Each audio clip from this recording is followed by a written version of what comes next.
Hi, gang. This is Boomer.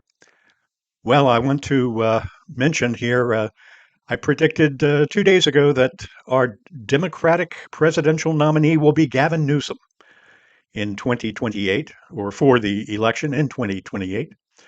And I think Gavin Newsom will just absolutely dominate. And, whoever the Republicans are put up at that time, I think Newsom will defeat with relative ease.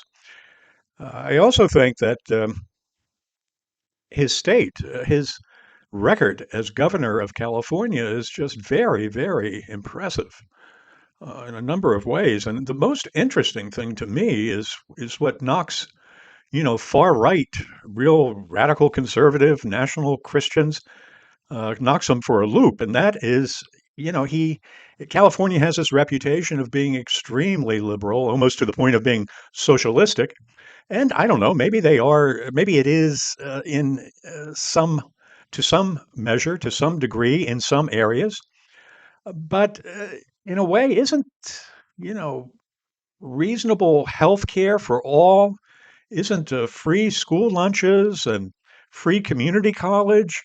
Aren't these things that we all would like to have? And by the way, they do so well on the social side. And yet they do magnificently on the economic side as well. I mean, this is what is it, the fourth or fifth biggest economy in the world.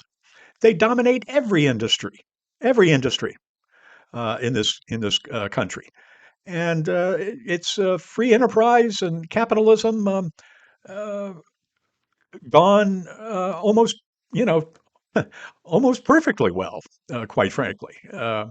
And workers, the cost of living is not cheap, that's for sure. But by golly, they have a lot.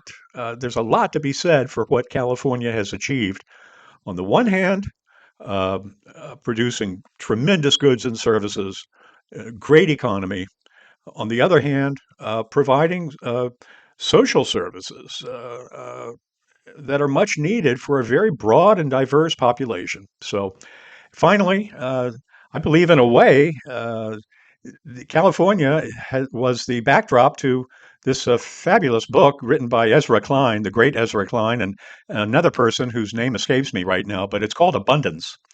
And I'm going to talk more about that next week. But abundance is gaining traction in Democratic circles in terms of being a rallying cry for Democrats in 2026, 28.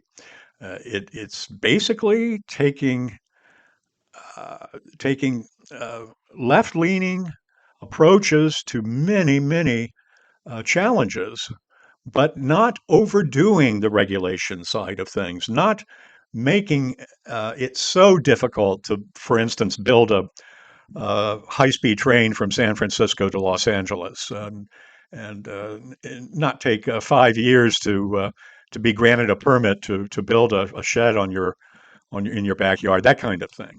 So abundance is interesting. I think Gavin Newsom has a handle on that as well.